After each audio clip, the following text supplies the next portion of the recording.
Abran sus Biblias, por favor. Hoy iniciamos el capítulo 14 de Primera de los Corintios. Primera de los Corintios, capítulo 14. Es un tema controversial, realmente. Es un tema difícil. No queremos, delante de Dios, herir creencias. Entendemos que hay hermanos que tienen posturas respecto a las lenguas, profecías, porque este capítulo va a enfocarse mucho en los dones del habla y específicamente en las lenguas. Y vamos a dar algunas definiciones de lo que entendemos la Escritura enseña al respecto, y es importante para que la iglesia también tenga argumentos no emocionales, sino bíblicos, respecto a los dones, y tener claridad y saber qué es lo que está pasando afuera, para poder discernir qué es de Dios y qué no es de Dios. No todo lo sobrenatural es de Dios. Entonces es importante en este sentido prestar atención con mucha paciencia lo que vamos a examinar en esta mañana. Oramos. Señor, te ruego que nos ayudes a prestar atención a tu palabra, a tener un corazón dispuesto, sensible, enseñable. Entendemos que tu Espíritu Santo, Señor, es el que convence de pecado, de justicia y de juicio, y el que nos hace entender tu palabra. Ruego su intervención para que podamos afirmar convicciones tuyas, bíblicas, para que podamos agradarte en lo que hacemos y tener discernimiento en este mundo de lo que es tu obra, Señor, para la edificación de tu iglesia. En el nombre de Jesús. Amén. Después de demostrar en el capítulo 13 que el amor es preeminente, es decir, es el más importante don, el que regula la forma en que nosotros servimos dentro de la iglesia. No hay un énfasis para Pablo en los dones en sí, sino que lo hagamos en amor para que pueda edificar, para que pueda expandirse a mucha gente y pueda ser de bendición para la iglesia. El amor es el que debe guiar, es el motivo del uso de los dones, porque los dones, esas capacidades espirituales, sobrenaturales que Dios otorga a cada uno de sus hijos, tiene un propósito de edificar, ayudar a tu crecimiento, a tu madurez espiritual. Y el amor, dice Pablo, es el único ambiente apropiado donde cultivar los dones espirituales. Y aquí en nuestro texto, él va a establecer inclusive, justamente en concordancia del amor que tiene que tener primacía en la iglesia, de que hay dones en el sentido más importantes o más edificantes al cual dar preferencia en ese caso, al cual dar énfasis cuando la iglesia se reúne. Y aquí comienza, hermanos, una comparación entre dos dones. Recuerden que desde el 12 hasta este capítulo 14, Pablo está contestando preguntas, está corrigiendo prácticas dentro de la iglesia en Corinto hace más de 2000 años atrás. Y es importante siempre ir hasta ese lugar. Lo podemos hacer mediante el análisis y de ahí hacer un puente para nosotros. ¿Cómo nos afecta hoy a nosotros? ¿Por qué algo que pasó hace 2000 años es relevante hoy para nosotros? Y si la palabra de Dios es relevante siempre, todos los días y el futuro y para siempre. Por eso es importante entender qué pasó ahí para poder ver si lo que está sucediendo hoy en día era lo que estaba sucediendo en esa época y comparar en ese sentido. En el 12:31, si me pueden acompañar por favor, en el capítulo 12, porque voy a hacer mucha referencia a este versículo, porque Pablo va a retomar lo que dejó ahí en el 12:31, aquí en el 14:1 en adelante. Y dice la escritura ahí en 1 Corintios 12, si me acompañan por favor, verso 31. Procurad pues los dones mejores, mas yo os muestro un camino aún más excelente. Y Pablo entonces retoma lo que dejó ahí y va a comparar en este caso el don de la profecía y el de lengua. Y el de profecía, claramente, para Pablo, es el más beneficioso para la iglesia.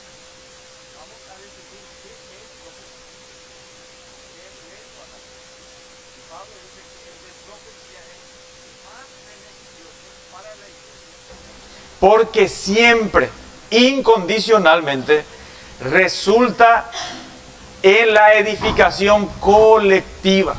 A Pablo le interesa que el servicio, cuando nosotros ponemos a disposición nuestros dones en el servicio al hermano, beneficie a todos, porque es el propósito de cada uno de los dones, edificar a otros, no para sí mismo. Recuerden que Dios da dones no para que nosotros seamos caprichosos con nuestros dones. Para nosotros los dones son para otros, para los demás, para toda la iglesia.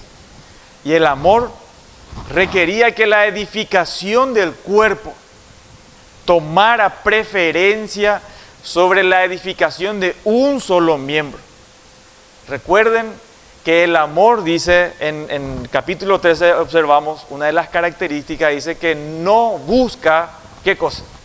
No busca lo suyo, piensa en función de todos, no de uno solo, no de un grupito, de toda la iglesia. Y cuando hablamos de amor, ya se habló muchísimo, y yo creo que nunca vamos a agotar este tema. Recuerden esas 15 características que estudiamos con Dani acerca del amor bíblico. Cuando mencionamos amor, recordad esas características. Ahora, Pablo pone una base adecuada para enfrentar este problema específico acerca del don de lenguas. Es el don que los corintios más preferían, al cual le daban mucho énfasis. ¿Por qué? Porque al practicar este don, ellos creían o entendían que eran superiores a sus hermanos.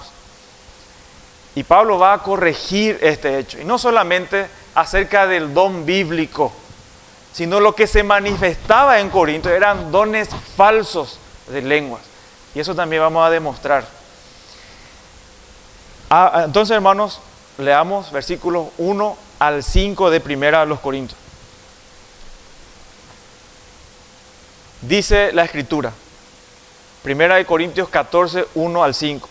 Seguid el amor y procurad los dones espirituales, pero sobre todo que profeticéis. El enunciado de Pablo está aquí en el verso 1. Seguid el amor, procurad los dones espirituales, pero sobre todo profeticéis. Y ahora, mientras leo, observa la palabra que se refiere al habla. ¿Cuántas veces se repite? Dice, porque, versículo 2, porque el que habla en lengua, o en lenguas dice en nuestro texto, en el original es singular, es lengua. No habla a los hombres, sino a Dios, pues nadie le entiende, aunque por el Espíritu habla misterios. Verso 3, pero el que profetiza habla a los hombres para edificación, exhortación y consolación. Verso 4, el que habla en lengua, nuestro texto dice lenguas, pero es lengua en singular. El que habla en lengua extraña, y esa palabra no existe ahí, así mismo se edifica. Pero el que profetiza edifica a la iglesia. Así que quisiera que todos vosotros hablaseis en lenguas, ahí sí hay plural, lenguas, pero más que profeticéis, porque mayor es el que profetiza que el que habla en lenguas, a no ser que las interprete para que la iglesia reciba, ¿qué cosa, hermanos? Esa es la preocupación de Pablo, que el ejercicio de nuestros dones sirva de edificación para todos. Entonces, debemos buscar el amor, buscar que el amor sea el motivo del uso de tus dones, para que siempre prevalezca la edificación de toda la congregación. Y vamos a dividir en tres partes, tres claves para la edificación de la iglesia a través del uso de los dones espirituales. En primer lugar, el versículo 1. Los dones espirituales deben ser ejercidos en amor. Eso es lo que dice la palabra de Dios ahí. Verso 1, acompáñenme por favor, verso 1. Dice, seguid el amor y procurad los dones espirituales, pero sobre todo que profeticéis. Como ya dijimos, Pablo retoma el tema del capítulo 12, verso 31, y Pablo va a usar dos mandamientos. En nuestro texto hay dos imperativos, seguid y procurad. Los dos imperativos o mandatos en este verso son estas palabras, seguid y procurad. El primer imperativo, cuando encontramos imperativos en la Biblia, significa mandatos, algo que el creyente debe hacer. No es una opción, es algo que tenemos que hacer, es un mandamiento. Y seguir significa esforzarse, seguir con persistencia. Indica una búsqueda firme y sin tregua, sin pausa. Esta misma expresión Pablo lo usa en Filipenses capítulo 3, versos 12 al 14. Les leo, son versículos conocidos. Cuando Pablo dice, no que lo haya alcanzado ya, ni que ya sea perfecto, sino que prosigo para ver si logro hacer aquello para lo cual fui también nacido por Cristo Jesús. En el verso 14 de Filipenses 3, él dice, prosigo a la meta, al premio del supremo llamamiento de Dios en Cristo Jesús. En estos dos versículos de Filipenses, esta palabra prosigo es lo mismo, es seguir, significa lo mismo, es la misma expresión para ilustrar el esfuerzo intenso de alguien que corre en la maratón, por ejemplo, para llegar a la meta. Ustedes ven las carreras de 100 metros nomás, no de 400, ya un poquito largo, de 100 metros, la forma, la intensidad en que cada músculo se extiende para llegar a ¿dónde? A la meta. En el menor tiempo posible cuando es una carrera, pero acá lo que está mostrando es esa intensidad, ese perseguir esa meta, de poder cumplir.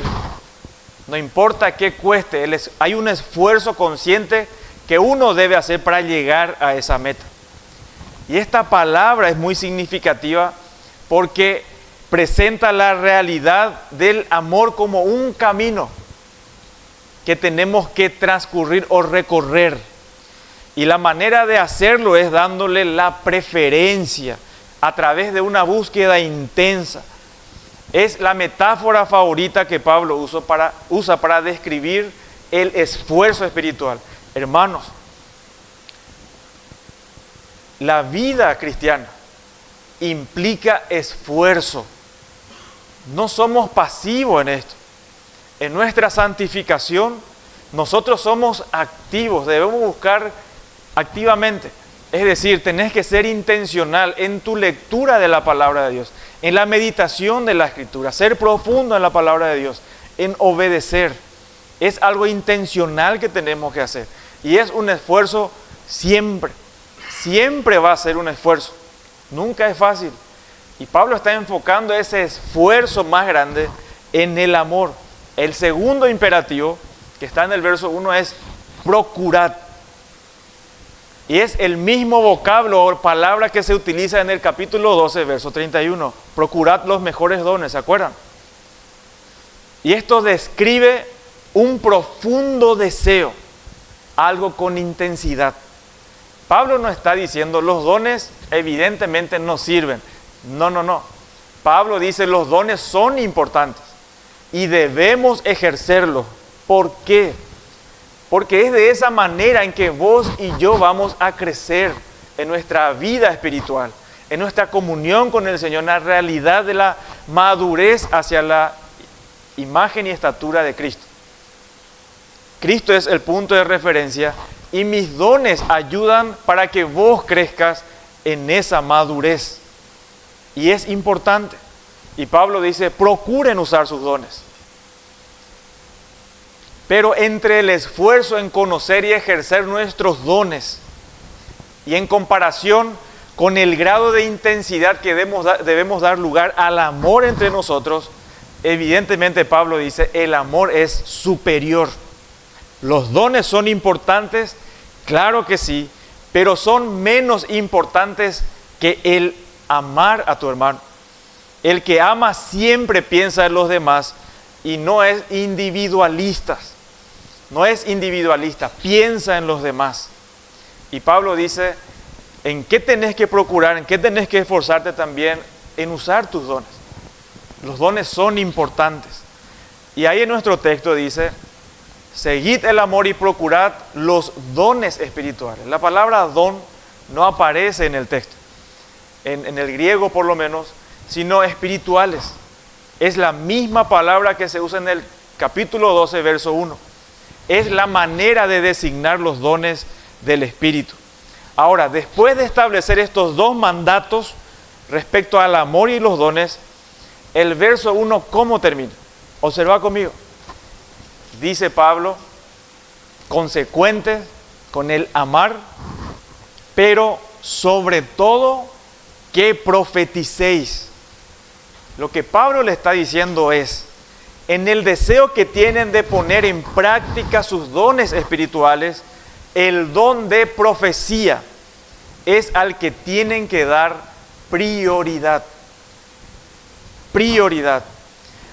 Hermanos, si el don de apostolado hubiera sido una opción para los corintios, sin dudas, Pablo hubiese dicho, den énfasis, procuren ser apóstoles, ejercer el apostolado.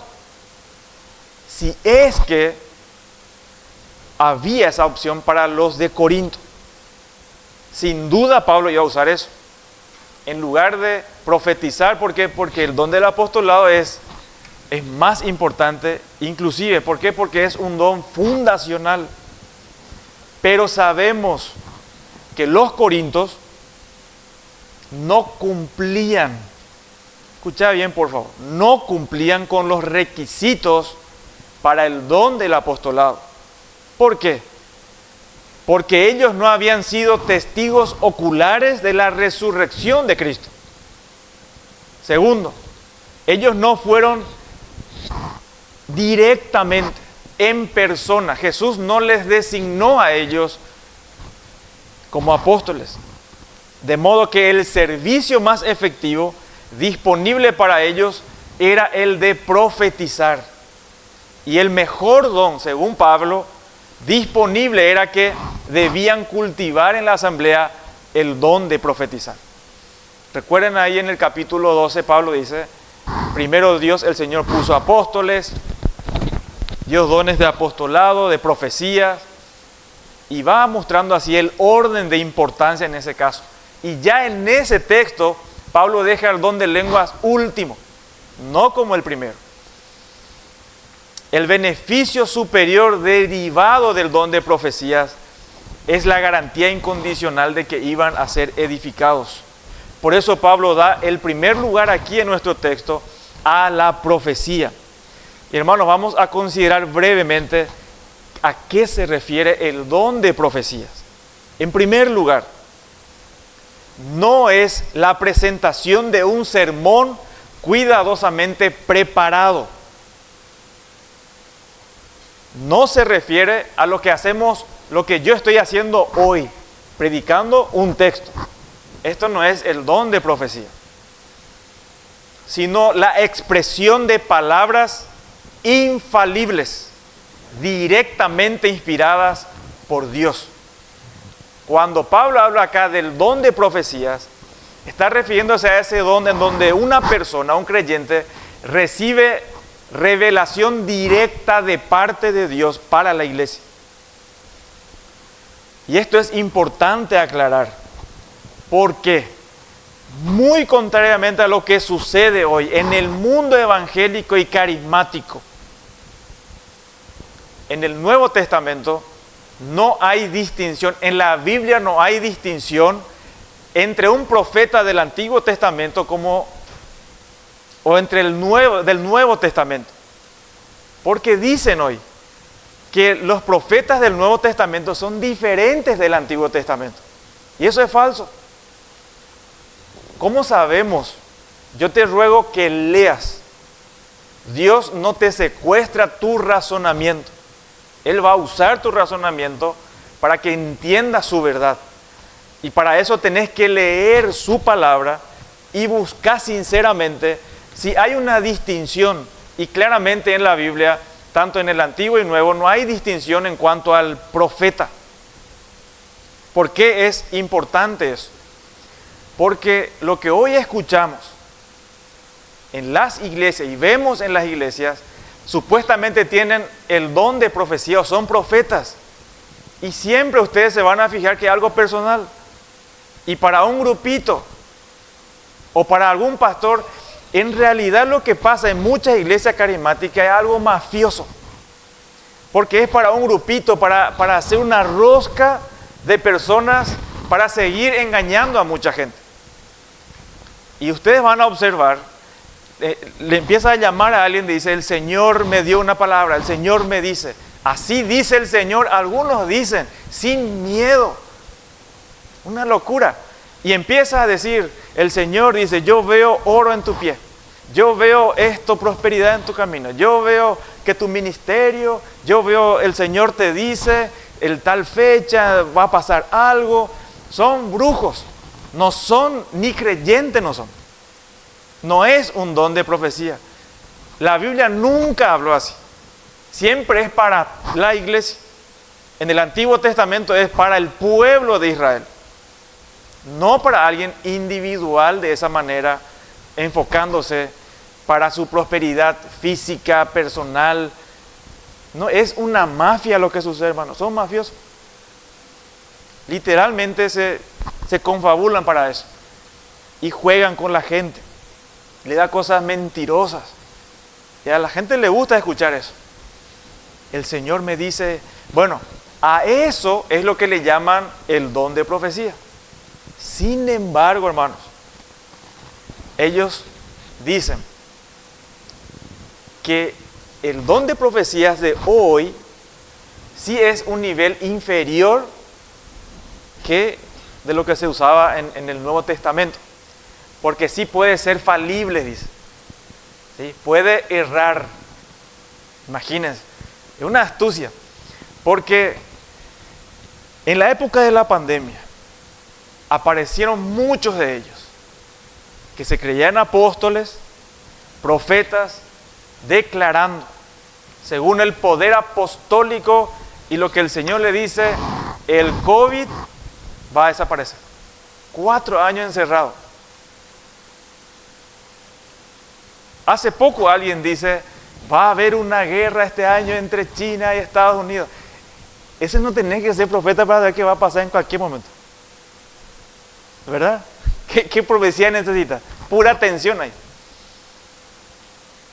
Entonces ellos se escudan cuando falla su profecía. Dicen, no, pero es que es diferente. El de la Biblia sí es infalible, pero el de ahora sí puede errar. Increíblemente, no viene solamente del mundo carismático este argumento. Viene de alguien que apreciamos mucho y que usamos sus materiales. Wayne Grudem, un teólogo famoso de mucha bendición, él asegura que en realidad los dones de hoy de profecía sí hay un segundo nivel, el nivel en que puede errar. Por eso él recomienda y dice, no hay necesidad, o no deberíamos decir, él reconoce, así dice el Señor. Porque puede fallar, dice. Lamentablemente no estamos de acuerdo con él, porque la Biblia no muestra eso. Cuando la Biblia dice, así dice el Señor, se cumple. Porque una de las reglas dadas en el Antiguo Testamento para saber si un profeta era verdadero es que se tenía que cumplir 100%, no 30%, no 50%. Lo que hacen hoy es muy parecido al horóscopo. Hay una piedra en tu camino y te va a tropezar. Entre millones, alguien se va a tropezar en una piedra, ¿verdad? A alguien le va a tocar. Es horóscopo lo que hace, no profecía. Por eso es importante venir a la Escritura y ver qué significa eso. La Biblia nunca usa o hace diferencia de términos en cuanto al profeta del Antiguo y del Nuevo. No hay ni una pizca de diferencia. Y algunos usan como argumento al profeta Ágabo. No sé si ustedes escucharon en Hechos.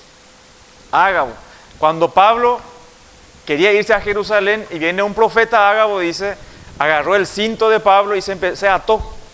Y dice, así dice el Señor, así dice el Espíritu Santo. Imagínense, así dice el Espíritu de que el dueño de este cinto, así le van a hacer los judíos. Pasó eso 100%. Versículos posteriores de Hechos 21, en el verso 33, van a observar que sucedió tal cual. Que el pueblo fue encadenado. Ahí no dice que va a ser atado con cinto. No, lo que dice, así le va a suceder. Y le sucedió así, fue encadenado. Enseguida fue encadenado y llevado preso. Pablo en Hechos 21.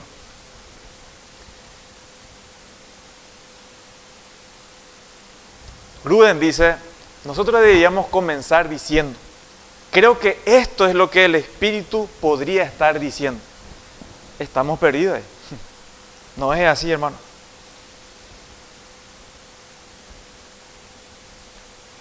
Deuteronomio 18 habla de que si la profecía de un supuesto profeta no se cumple, ¿qué tenía que hacer el pueblo con él?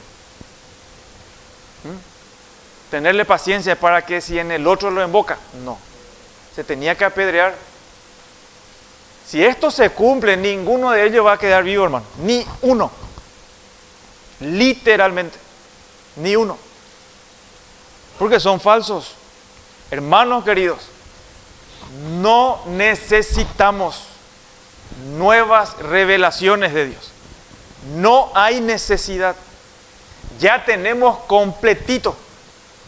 Segunda de Pedro dice que todo lo que sea para la vida y la piedad nos han sido dadas por su divino poder.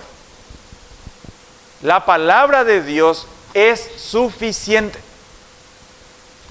Tiene todo lo que necesitamos para amar al Señor, crecer en nuestra vida espiritual.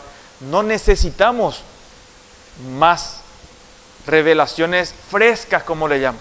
Necesitamos estudiar de manera más profunda la Escritura y exponer al pueblo de Dios.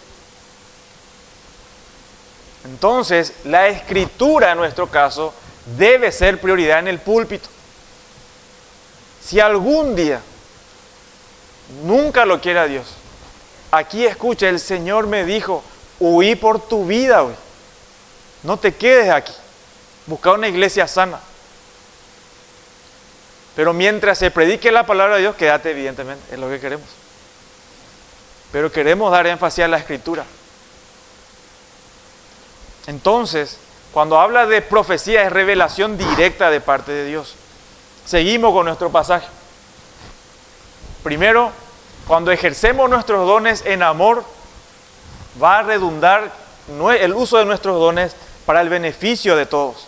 En segundo lugar, a es lo que nos lleva el texto en los versículos 2 al 4, que debemos ejercer ese don para beneficiar, para ayudar a otros, para beneficiar y fortalecer a otros. Dice el verso 2 al 4, porque el que habla en lengua, el texto, la Reina Valera pone ahí lenguas, pero solamente 2 veces se utiliza desde del 12 al 14, desde el capítulo 12 al capítulo 14, 2 veces se usa lengua en singular, y siempre para denotar algo falso. no el verdadero. Cuando se trata del verdadero, usa el plural lenguas, diferentes lenguas. Y no porque esté refiriéndose a creyentes y lenguas para compensar plural con plural, no. Dice la Escritura, a otro singular, diferentes tipos de lenguas. Entonces el texto dice, porque el que habla en lengua no habla a los hombres, sino a Dios, pues nadie le entiende, aunque por el Espíritu habla misterios. Pero el que profetiza habla a los hombres para edificación, exhortación y consolación. El que habla en lengua, a sí mismo se edifica, pero el que profetiza edifica a la iglesia. Lengua extraña o la palabra extraña no aparece, es lengua. Entonces Pablo aquí da la razón o amplía la razón de por qué él prefería que en Corinto se dé énfasis a la profecía. El versículo 2 expresa que la lengua es insuficiente y que sí las profecías sí ayudan y es suficiente. Y Pablo señala que el que habla en lengua, en este caso, no comunica nada a los hermanos. Y hermanos, respecto al don de lengua quiero dar algunas consideraciones. Como iglesia, creemos que el don de lenguas de la Biblia fue la capacidad milagrosa, porque es un don milagroso, la capacidad milagrosa dada por Dios para comunicar la verdad de la palabra de Dios en idiomas humanos que el orador nunca había aprendido ni estudiado.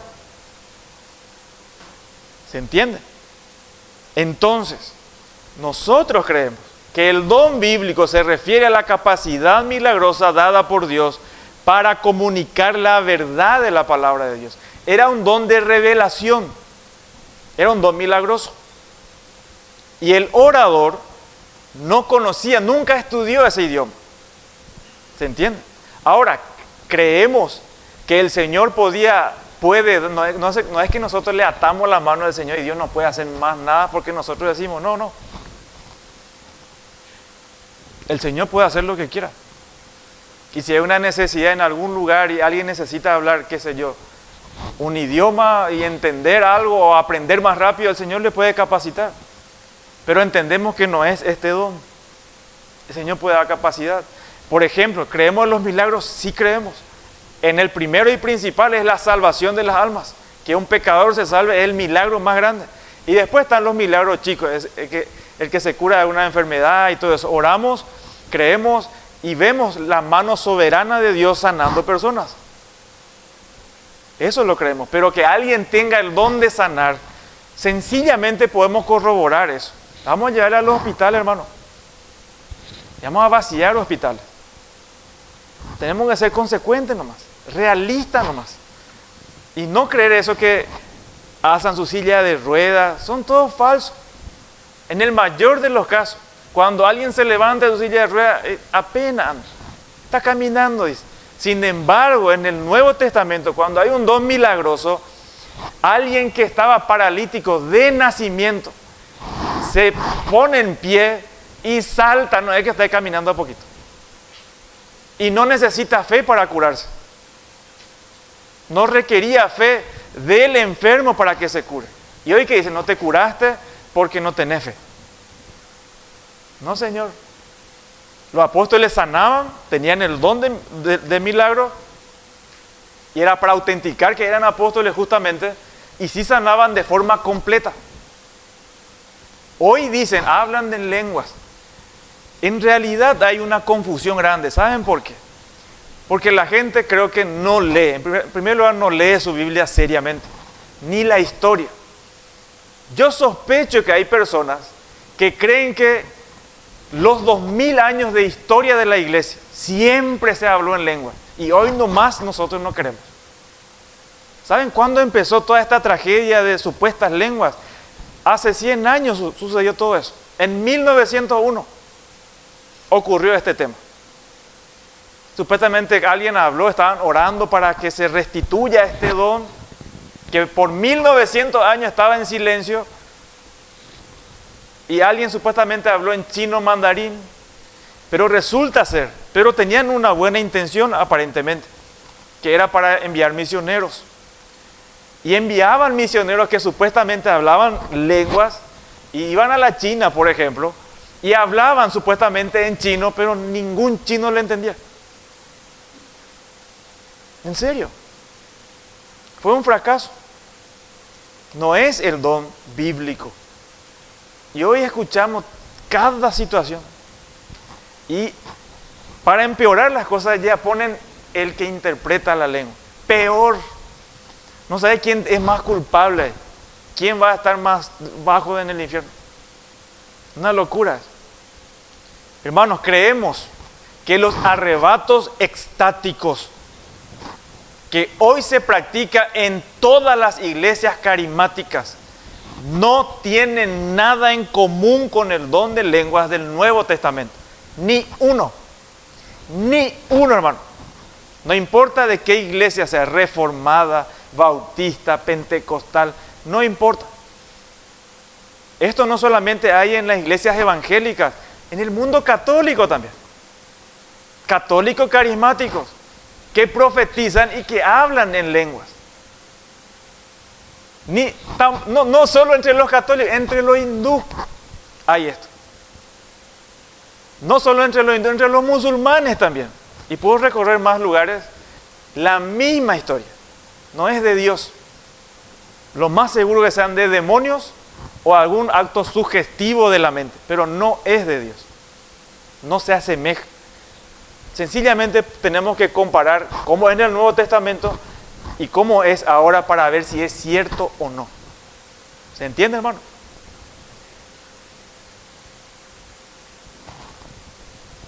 Renberg, no sé. Algunos enseñan cómo soltar la lengua para hablar en lengua. ¿Sí? Algunos dicen, Rambo tiene la bazooka. Y ahí empieza así.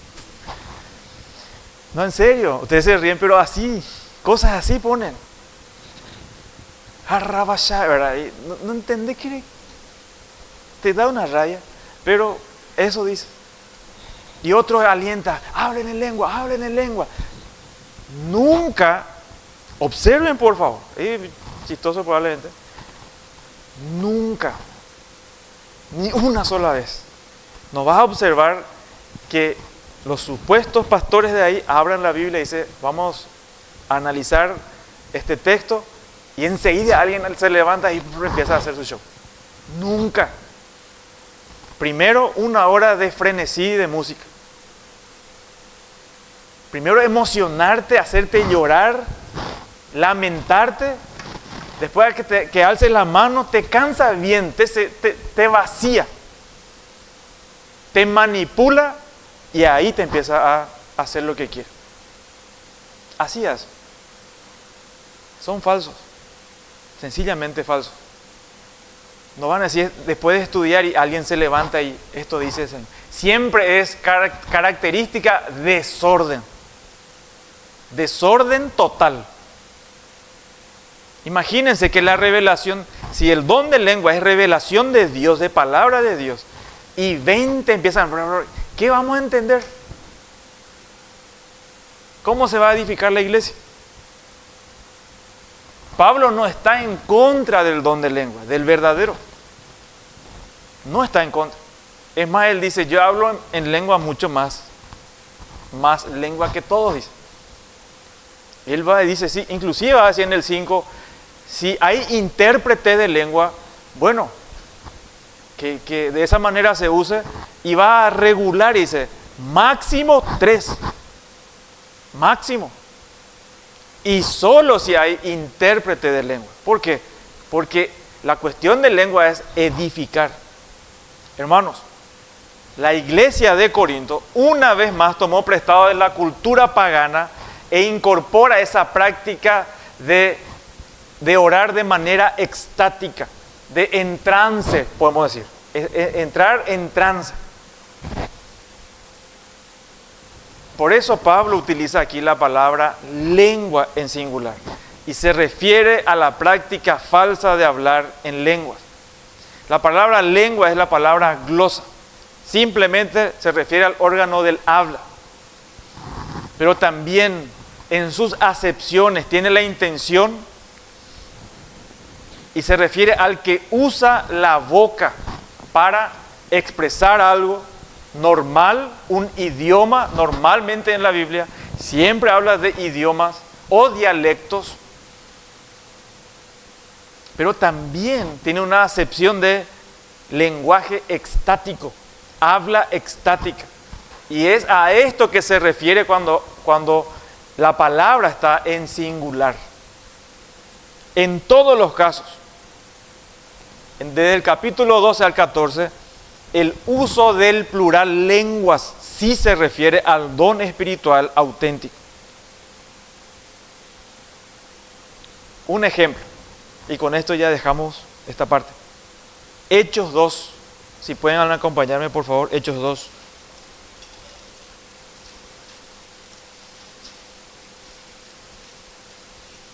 Hermanos, esto es importante, porque quién más, quién menos. Yo sé que hay hermanos aquí que vienen de esa situación.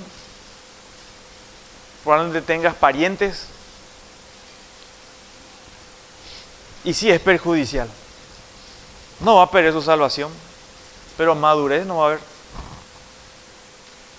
Dice Hechos 2, 5.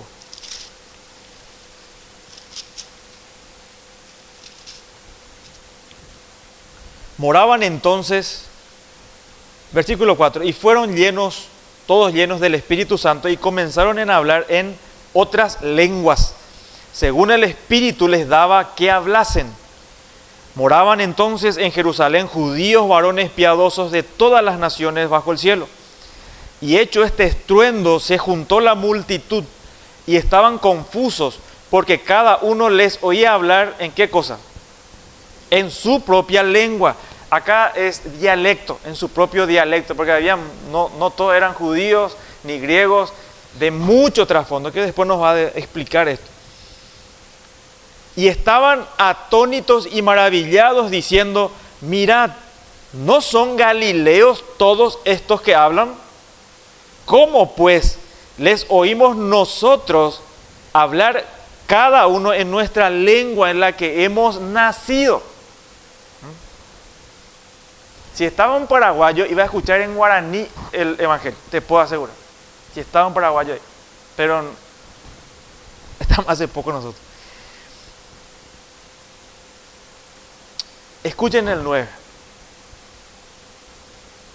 En nuestra lengua en la que hemos nacido, partos, medos, elamitas, y los que habitamos en Mesopotamia, en Judea, en Capadocia, en el Ponto y en Asia, en Frigia, Panfilia, en Egipto, y en las regiones de África, más allá de Cirene, y romanos aquí residentes, tanto judíos como prosélitos, cretenses y árabes. Escuchen ahí, les oímos hablar en nuestras lenguas. ¿Qué cosa, hermanos? Las maravillas de Dios. Esto no era un desorden. Este don que se manifestó ahí en Hechos 2 era para que se predique el Evangelio. Era para que sea entendido el mensaje del Evangelio en idiomas que no se conocían.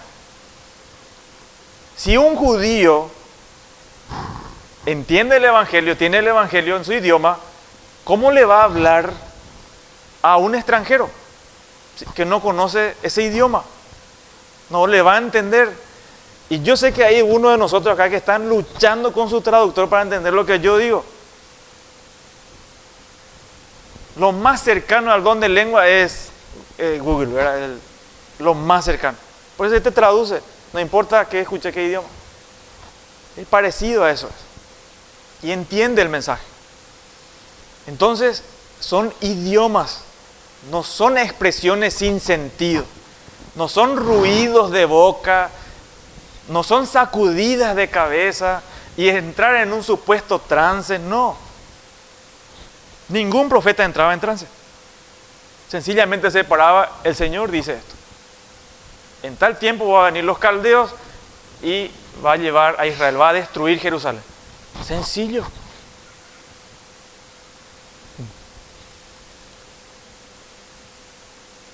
Entonces, hermanos, así para adelantar un poquito, pero algunos dicen, una observación nomás, este es un toquecito, por favor, para que paciencia nomás, es importante. Dice, algunos piensan que el libro de Hechos se escribió primero que Corinto. La carta a los Corintios fue escrita primero que el libro de Hechos. Porque Corinto se escribió entre el 50 y 55. Hechos probablemente 6 años después de primera a los Corintios. ¿Por qué esto es relevante? Porque el que escribe Hechos fue Lucas. ¿Quién fue Lucas? ¿El discípulo de quién? De Pablo. Y Lucas, teniendo el trasfondo de Corinto, él ya sabía lo que sucedió en Corinto. Él en Hechos dice claramente que son idiomas. ¿Me siguen, hermano?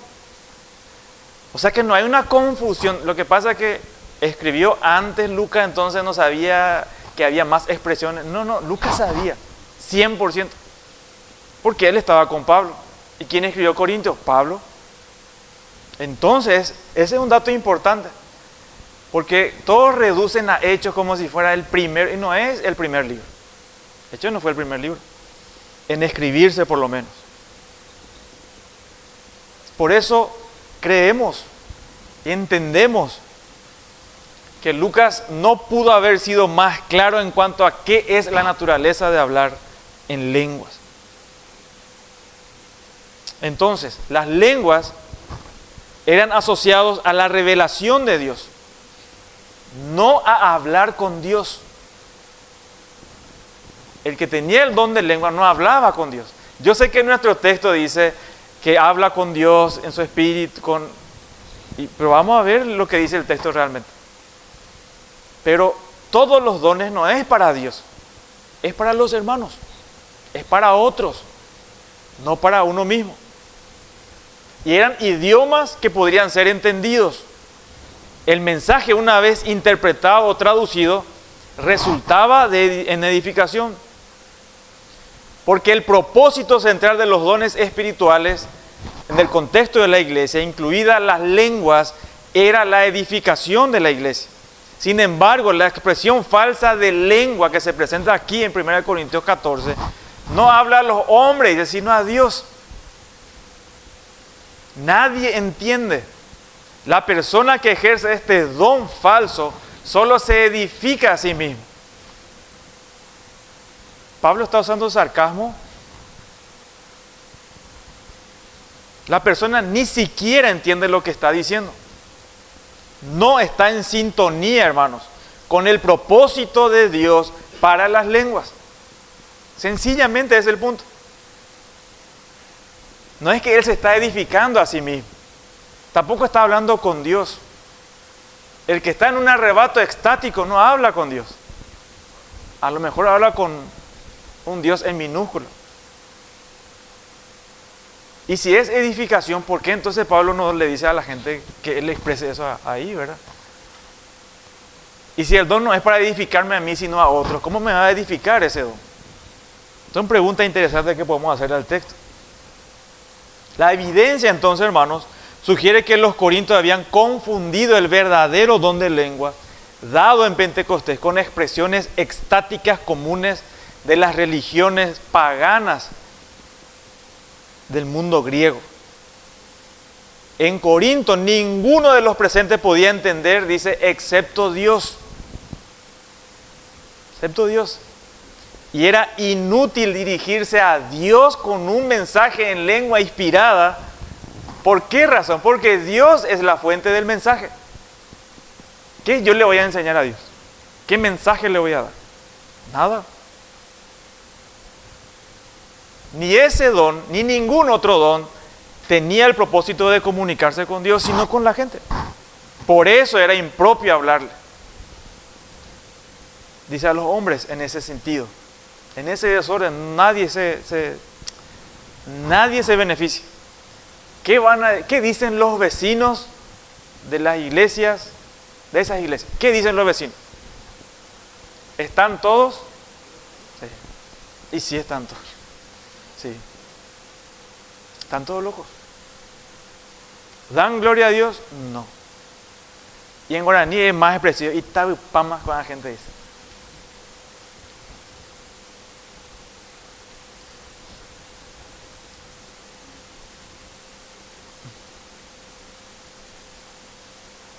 Pablo dice, pero el que profetiza, habla a los hombres para edificación, exhortación y consolación. El profeta, al igual que el que habla en lenguas, con el don de lenguas, era un portavoz de misterios divinos.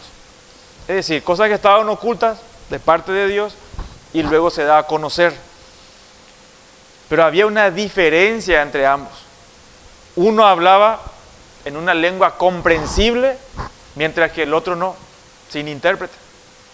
Profetizar era una actividad eminentemente más deseable que las lenguas, porque comunicaba el mensaje eficazmente al oído de los oyentes. Y en ese proceso, ¿qué producía? Edificación. Edificación es otra manera de decir producir crecimiento. Es la palabra favorita de Pablo. Crecimiento. Edificación, es decir, producir crecimiento. Debido a que la mente humana es un instrumento indispensable en el proceso de la edificación. La profecía, entonces, hermano, y no la lengua, era el don preferido en la adoración cristiana. Hoy atacan la Biblia desde el púlpito. No leas tanto, te va a enfriar esto. Te va a hacer frío. Porque la letra mata, pero el espíritu vivifica, dice. Y otra vez interpretando todo atravesado. No se refiere a la Biblia, es a la ley. Sin embargo, hermanos, es importante comprender que Dios no va a eliminar tu razonamiento, tu mente. Él va a usar tu mente. De hecho, vos estás pensando si lo que estoy diciendo es verdad o no. ¿Por qué pasamos mucho tiempo tratando de dar argumentos, explicando? Es para que vos lo corrobores. Es para que vos tenés que ser un bereano.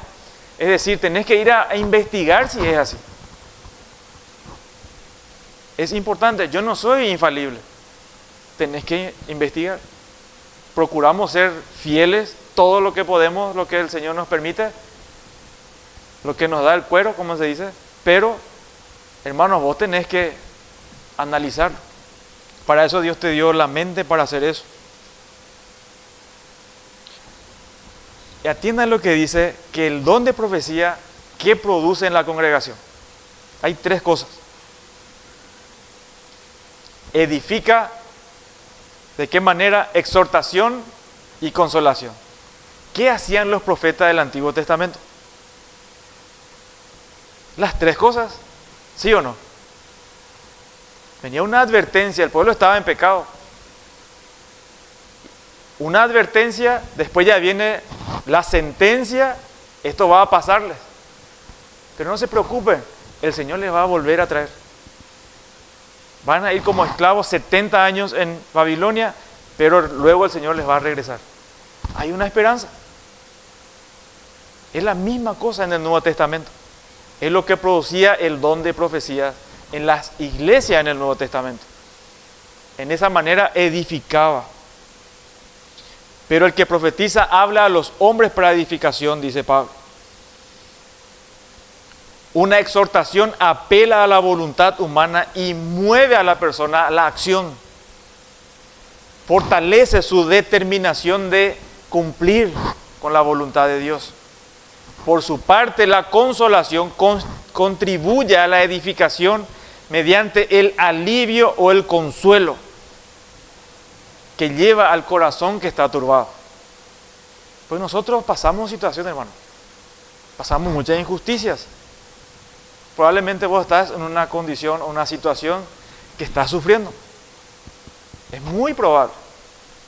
No nos engañemos. Cada uno está batallando, está luchando contra algo.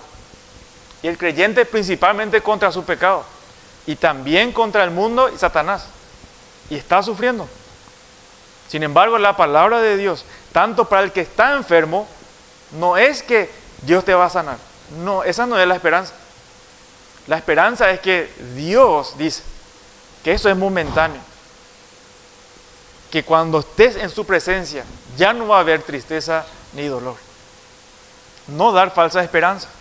¿A cuánta gente se le da falsa esperanza y están quitándole su casa, todo lo que tiene? Hermanos, la palabra de Dios siempre te va a bendecir.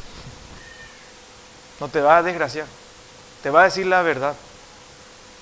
Probablemente nunca se solucione un tema que estás pasando. Probablemente. No hay problema.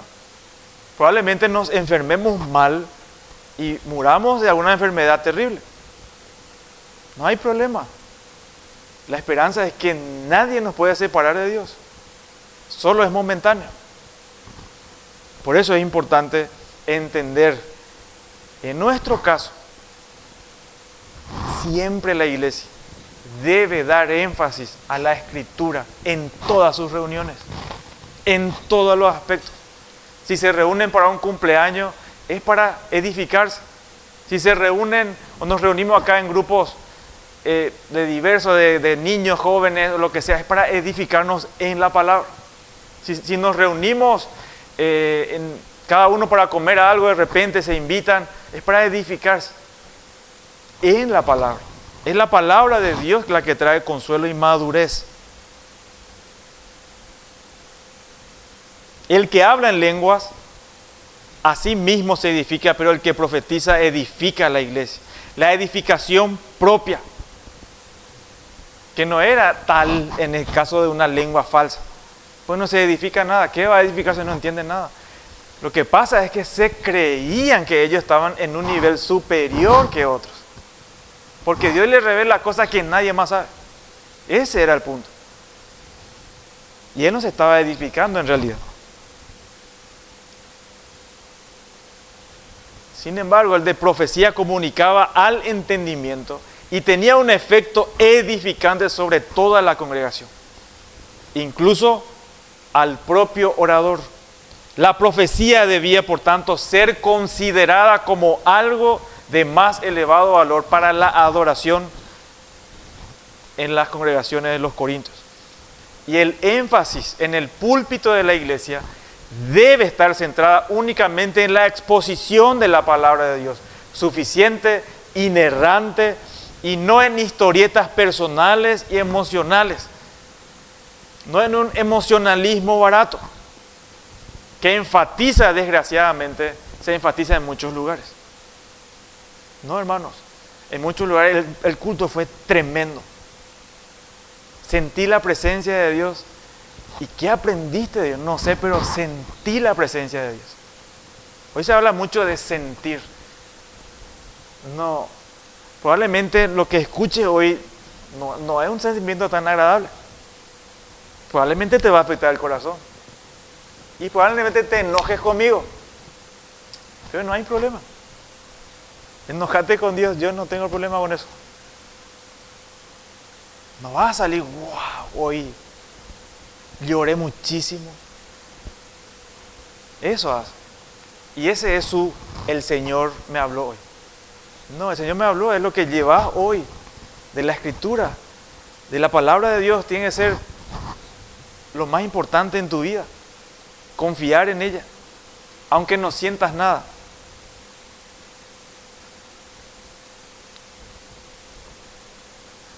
El Hijo de Dios, hermanos, no debe procurar su propio beneficio, sino el de su hermano. El último es el versículo 5, leamos juntos.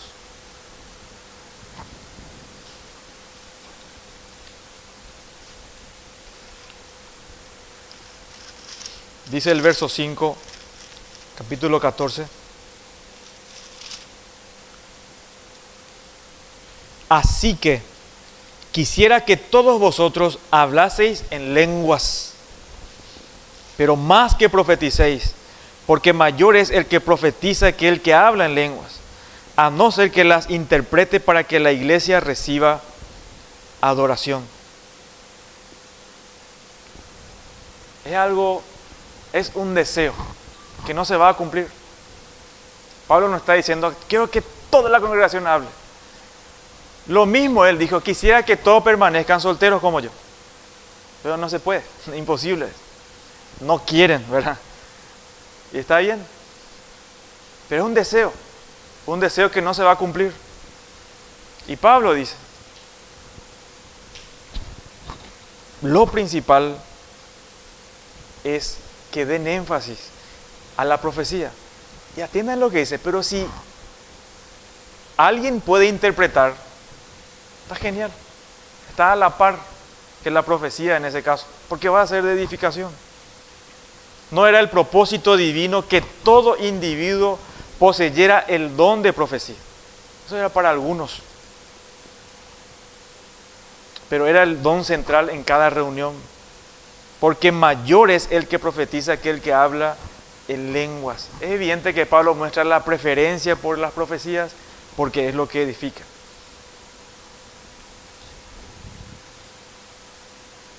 ¿Por qué Pablo iguala el don de lenguas? Si es interpretada, iguala con la profecía. ¿Saben por qué, hermanos? Porque los dos comunicaban revelación directa de Dios. El factor decisivo para Pablo, lo más importante para Pablo, era, ¿será que la iglesia va a ser edificada? Si la respuesta era sí, el ejercicio de ese don era propio y deseable. Así que, hermanos, sencillamente, el creyente en amor busca edificar a todos. No es individualista. No se cree, como dice Pelufo, la mamá de Tarzán. ¿Sí? No, él es sencillo, él busca a todos. Él no busca sobresalir y llamar la atención sobre sí, sino sobre otros. Que tu don, que el ejercicio de tu don, y tenés que ejercerlo, hacerlo en amor. Con esas características del bien de los demás. Todo lo que hagas, hacerlo para el bien de la iglesia, hermano. No sea individualista. Bendecí a todos. Porque todos somos parte del mismo cuerpo. Y si un miembro se goza, todo el cuerpo, dice, resiente ese gozo, disfruta. No seas parcialista. Busca edificar a tus hermanos, a todos. No solo a los que te agrada, lo que es fácil, no, a todos. No busques, eso no es demostrar amor. Que el Señor nos ayude a ser una iglesia que ama profundamente, que busca el bienestar de todos los creyentes, no de unos cuantitos. Amén. Señor, gracias por tu palabra. Hay tantas cosas también que explicar, Señor, pero entendemos que es tu Espíritu Santo quien nos ayuda a afirmar tus verdades. Ayúdanos, Señor, a someternos a tu palabra y no a los sentimientos. A honrarte, Señor. A obedecerte. Bendice esta iglesia. Santifícanos, Señor. En el nombre de Jesús. Amén.